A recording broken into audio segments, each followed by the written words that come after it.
Hi friends, welcome to Pallavi TV. రాష్ట్రంలో గత 4, 5 రోజులుగా జరిగిన వరుస హత్యలు కలకలం రేపుతున్నాయి.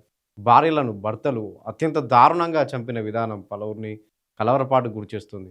రాష్ట్రంలో 4, 5 రోజుల్లోనే వరుసగా 4 హత్యలు జరిగాయి. నిన్న హైదరాబాద్‌లోని మేడిపల్లిలో భార్యను ముక్కలు ముక్కలుగా నడిపి చంపిన భర్తను పోలీసులు అరెస్ట్ చేశారు. మేడిపల్లిలోని బాలాజీ హిల్స్‌లో భార్యను చంపిన భర్తను పోలీసులు పట్టుకున్నారు. భార్యను అనుమానంతో ముక్కలు ముక్కలుగా నరికి కవర్‌లో ప్యాక్ చేసి మూసీలో పడేశాడు నిందితుడు మహేందర్. స్వాతి అనే అతని భార్య స్వాతిని. అయితే దీని తర్వాత వరుసగా 3 ఘటనలు మళ్ళీ వెలుగులోకి వచ్చాయి. భద్రాద్రి కొత్తగూడెం జిల్లాలో భార్యను 2 ఏళ్లుగా తిండి పెట్టకుండా అలాగే ఉంచి వరకట్నం వేధింపుల కోసం ఓ భర్త చంపేశాడు. ఇప్పుడు ఆ అమ్మాయి బంధువులు కూడా ఆరోపిస్తున్నారు, ఆమె బంధువులు. భర్తే చంపేశాడు వరకట్నం కోసం అని చెప్పి. ఇది కాకుండా మరో 2 ఘటనలు అత్యంత ఘోరమైన ఘటనలు వెలుగులోకి వచ్చాయి. నాగర్ కర్నూల్ జిల్లాలో అనుమానంతో భార్యను ఇక్కడ కూడా ఒక భర్త అనుమానంతో భార్యను చంపేశాడు. భార్యను చున్నితో చంపేసి తర్వాత పెట్రోల్ పోసి తగలబెట్టాడు. వరంగల్ జిల్లాలో గూడా ఒక ఘటన వెలుగులోకి వచ్చింది.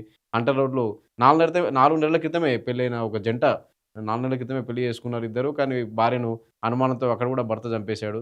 అయితే ఈ 4 ఘటనలు రాష్ట్ర వ్యాప్తంగా ఆందోళనకు గురి చేస్తున్నాయి.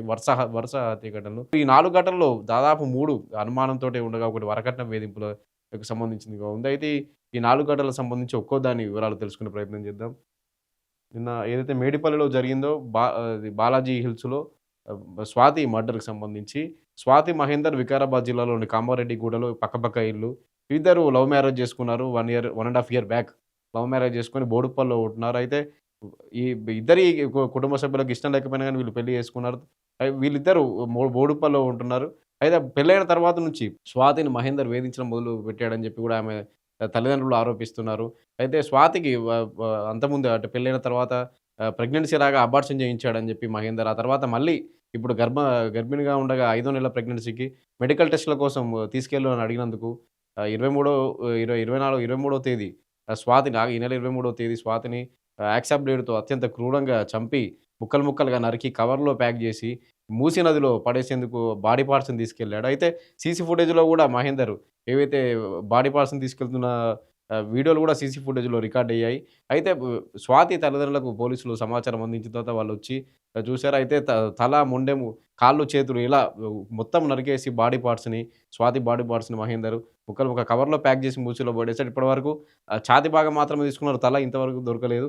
ఇంత దారుణంగా, క్రూరంగా చంపడానికి గల కారణాలను కూడా పోలీసులు దర్యాప్తు చేపడుతున్నారు. అయితే స్వాతి కూడా జాబ్ చేస్తుంది టెలికాలర్‌గా. మహేందర్ గతంలో ర్యాపిడో డ్రైవర్‌గా పనిచేసాడు. ఇప్పుడు ఏం పని చేయట్లేదని చెప్పి స్వాతి తల్లిదండ్రులు ఆరోపిస్తున్నారు. అనుమానంతోటి చంపేసాడని ఆరోపిస్తున్నారు. ఆ అమ్మాయిని సరిగ్గా చూసుకోలేకపోయాడని, సంపాదన లేదని, అటువంటి వ్యక్తి ఎందుకు పెళ్లి చేసుకోవాలని చెప్పి కూడా ఆరోపిస్తున్నారు. ఇది ఒక నిన్న రాష్ట్ర వ్యాప్తంగా సంచలనం రేపినటువంటి ఘటన. స్వాతి మర్డర్ కేస్ ఏదైతే ఉందో, ఇది భద్రాద్రి కొత్తగూడెంలో గూడా ఒక దారుణమైన ఘటన వెలుగులోకి వచ్చింది. లక్ష్మీ ప్రసన్న ఒక ఉమ్మడి ఖమ్మం జిల్లాకు చెందిన అమ్మాయి 2015లో ఉమ్మడి ఖమ్మం జిల్లాకు చెందిన నరేష్ బాబుతో పెళ్లయింది. వీళ్ళకి ఇద్దరు పిల్లలున్నారు. అయితే 9 ఏళ్లుగా కొన్నేళ్ల పాటు లక్ష్మీ ప్రసన్నకు నరేష్ బాబుతో పెళ్లయింది 2015లో ఉమ్మడి ఖమ్మం జిల్లాకే. అయితే నరేష్ బాబు ఇల్లరికం వెళ్ళాడు. లక్ష్మీ ప్రసన్న ఇంటికే ఇల్లరికం వెళ్ళాడు. 3, 4 ఏళ్ల పాటు అక్కడ ఉన్నాడు. ఆ తర్వాత 6 ఏళ్లుగా నరేష్ బాబు అక్కా, బావల ఇంటి దగ్గర వీళ్ళిద్దరు ఉంటున్నారు. అయితే ఎక్కడుంటున్నారు ఏంటనే సమాచారం కూడా తల్లిదండ్రులకు ఈ లక్ష్మీ ప్రసన్న తల్లిదండ్రులకు చెప్పకుండా ఉంటున్నారు వాళ్ళు. అయితే రీసెంట్‌గా నరేష్ బాబు లక్ష్మీ ప్రసన్న పేరెంట్స్‌కి ఫోన్ చేసి మీ అమ్మాయి కాలు జారి కింద పడిపోయింది. రాజమండ్రిలో ట్రీట్మెంట్ చేపిస్తున్నానని చెప్పాడు. కానీ పేరెంట్స్ వచ్చి చూసేసరికి లక్ష్మీ ప్రసన్న ఎముకల గూడులా మారిపోయింది. చిక్కిపోయి చనిపోయింది. అయితే లక్ష్మీ ప్రసన్న పేరెంట్స్ ఆరోపిస్తున్నదేంటంటే నరేష్ బాబే 2 ఏళ్లుగా తిండి పెట్టకుండా భార్యకు లక్ష్మీ ప్రసన్నకి తిండి పెట్టకుండా వరకట్నం కోసం వేధించాడు. అందుకే తమ బిడ్డ చనిపోయిందని చెప్పి లక్ష్మీ ప్రసన్న పేరెంట్స్ ఆరోపిస్తున్నారు. లక్ష్మీ ప్రసన్న ఫోటో చూస్తే కూడా అలాగే ఉంది. ఎముకల గూడుగా మొత్తం బక్క చిక్కిపోయి ఎముకల గూడుగా మారినటువంటి ఫోటో ఉంది. ఆమెను చూస్తుంటే కూడా చనిపోయిన ఫోటో కూడా అలాగే ఉంది. వాళ్ళ పేరెంట్స్ కూడా అదే ఆరోపిస్తున్నారు. 2 ఏళ్లుగా భార్యను వరకట్నం కోసం వేధించి నరేష్ బాబు 2015లో పెళ్ళై బాబు, పాప ఉన్నప్పటికి గూడా ఇంకా వరకట్నం కోసం వేయిస్తూ పెళ్ళైనప్పుడే 20 ఎకరాల తోట 10 లక్షలు ఇచ్చామని చెప్పి లక్ష్మీ ప్రసన్న పేరెంట్స్ చెప్తున్నారు. కానీ ఇంకా వరకట్నం కావాలని చెప్పి 2 ఏళ్లుగా గదిలో బంధించి తిండి పెట్టకుండా బక్కచిక్కిపోయేలా జేసి తన బిడ్డను చంపేశాడని మా పేరెంట్స్ ఆరోపిస్తున్నారు. కొత్తగా అయితే ఫోటో చూస్తే కూడా అంతే భయానకంగా ఉంది బక్కచిక్కిపోయి. ఇదొక దారుణమైన ఘటన. అంటే 2 ఏళ్లుగా భార్యను చిత్రహింసలు పెడుతూ నరేష్ బాబు అనే వ్యక్తి తిండి పెట్టకుండా అలాగే ఉంచి చంపేశాడు. మళ్ళీ తర్వాత వాళ్ళ పేరెంట్స్‌కి ఫోన్ చేసి మీ అమ్మాయి మెట్ల మించి జారి పడిపోయిందని చెప్పాడు. పోలీసులైతే ఈ కేసుపై దర్యాప్తు చేయబడుతున్నారు. లక్ష్మీప్రసన్న పేరెంట్స్ ఏమని చెప్తున్నారంటే అతనే చంపేశాడు వరకట్నం కోసం. నరేష్ బాబు అతని తల్లిదండ్రులు వేధించారని చెప్పి. ఉమ్మడి మహబూబ్‌నగర్ జిల్లాకు చెందినటువంటి శ్రావణి దేవరకద్రాకు చెందిన శ్రావణికి అదే జిల్లాకు చెందినటువంటి శ్రీశైలంకి 2014లో రాంగ్ నంబర్ ద్వారా పరిచయమైంది. అంటే రాంగ్ నంబర్ ఫోన్ కాలింగ్ ద్వారా పరిచయమై, శ్రీశైలం అనే వ్యక్తితోటి ఈమెకు పరిచయం ఏర్పడింది 2014లో. 2014లో పరిచయం ప్రేమగా మారింది. లవ్ మ్యారేజ్ చేసుకున్నారు ఇద్దరు. కొన్నేళ్ల కింద లవ్ మ్యారేజ్ 2014 తర్వాత లవ్ మ్యారేజ్ చేసుకున్నారు. వీళ్ళు లవ్ మ్యారేజ్ చేసుకున్న తర్వాత వీళ్ళకి గూడా ఇద్దరు పిల్లలున్నారు. అయితే శ్రావణి మీద అనుమానంతో శ్రీశైలం ఆమెను చంపేసాడు. 2 రోజుల క్రితం శ్రీశైలం ఆమెను సోమశిల ప్రాజెక్ట్ చూపిస్తానని చెప్పి తీసుకెళ్ళి చున్నీతో ఊరేసి చంపి, ఆ తర్వాత పెట్రోల్ పోసి తగలబెట్టాడు. ఇది గూడా రీసెంట్‌గా ఇప్పుడు వెలుగులోకి వచ్చిన ఘటన. అయితే శ్రావణి గతంలో పిల్లలు పుట్టినా గానీ అక్క భర్తతో వెళ్ళిపోయిందని జెప్పి, ఆ తర్వాత మళ్ళీ ఏడాది కిందటే తిరిగొచ్చిందని జెప్పి గూడా ఆరోపణలు వినిపిస్తున్నాయి.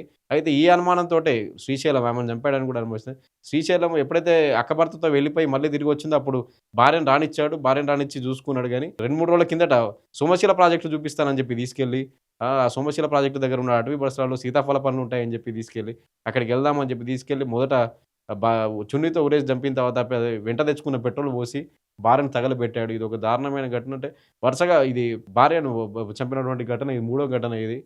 నాగర్ కర్నూల్ జిల్లాలో గూడా సంచలనమైనటువంటి ఘటన ఏదైతే ఉందో అయితే అనుమానం ఈ మేడిపల్లిలో గాని, మేడిపల్లిలో జరిగినటువంటి ఘటనలో గాని, నాగర్ కర్నూల్ జిల్లాలో జరిగిన ఘటన ఈ 2 ఘటనల్లోనూ అనుమానమే పెనుభూతాలుగా మారి ఇద్దరి ప్రాణాలు తీసింది. ఇది కాకుండా వరంగల్ జిల్లా హంటర్ రోడ్‌లో గూడా ఒక మర్డర్ జరిగింది. అది గూడా రీసెంట్‌గా వెలుగులోకి వచ్చింది. వరంగల్ జిల్లాలో గణేషు, గౌతమి ఇద్దరికి 4 నెలల కిందటే పెళ్లయింది. గణేష్ ఆటో డ్రైవర్‌గా పనిచేస్తున్నాడు. అక్కడ గూడా అనుమానంతోటే భార్యను ముఖంపై దిండు పెట్టి ఊపిరాడకుండా చేసి చంపేశాడు. గణేష్‌ను గూడా పోలీసులు అదుపులోకి తీసుకున్నారు. మొత్తం వరుసగా ఇవి ఏదైతే ఉన్నాయో భార్యలను చంపిన భర్తల ఘటనలు ఏవైతే ఉన్నాయో వీళ్ళంతా మనుషులు గాదు మృగాలు, రాక్షసులంటూ సోషల్ మీడియాలో కామెంట్లు వస్తున్నాయి. ఈ వరుసగా అంటే మేడిపల్లి ఇన్సిడెంట్ జరిగిన తర్వాత నుంచి వరుసగా ఈ 3 ఘటనలు వెలుగులోకి వచ్చాయి. నాగర్ కర్నూల్‌లో భార్యను పెట్రోల్ పోసి తగలబెట్టడం గాని, కొత్తగూడెంలో తిండి పెట్టకుండా భార్యను 2 రోజులుగా ఉంచి ఎముకల గూడులా మార్చి చంపేయడం గాని, వరంగల్‌లో అనుమానంతోటి గణేష్ అనే వ్యక్తి భార్య గౌతమిని ఊపిరాడకుండా చేసి చంపేయడం గాని, మేడిపల్లిలో జరిగినటువంటి ఈ ఘటన ఏవైతే ఉందో క్రూరత్వం అంటే మనుషుల్లో ఇంత క్రూరత్వం పెరిగిపోయింది. ఈ మానవత్వం లేకుండా ఇంత క్రూరంగా చంపడం ఏంటని గూడా సోషల్ మీడియాలో నెటిజన్లు మండిపడుతున్నారు. కూకట్పల్లిలో సహస్ర హత్య కేసు మర్డర్ చూసాం. నిందితుడు 14 ఏళ్ల బాలుడు. 14 ఏళ్ల బాలుడు ఇలా చేశాడని చెప్పి కూడా పోలీసులే ఆశ్చర్యపోయేలా అందరూ ఉలిక్కిపడేలా చేసింది ఆ ఘటన. అది మరవక ముందే వరుసగా ఈ ఘటనలు ఈ మేడిపల్లి ఘటన ఏదైతే ఉందో మీర్పేటలో అంతకుముందు గురుమూర్తి భార్యను చంపి కుక్కర్‌లో ఉడకబెట్టిన ఘటన గుర్తు తెచ్చేలా మేడిపల్లిలో నిన్న జరిగినటువంటి ఇన్సిడెంట్ దారుణమైన ఘటన అది గూడా. మొత్తంగా అయితే ఈ 4 హత్యలు భార్యలను చంపిన ఏదైతే భర్తల ఘటనలున్నాయో అవన్నీ రాష్ట్రంలో కలకలం రేపుతున్నాయి. మొత్తంగా ఈ వరుస ఘటనలు మొత్తం ఉలిక్కిపడేలా చేస్తున్నాయి. Thank you.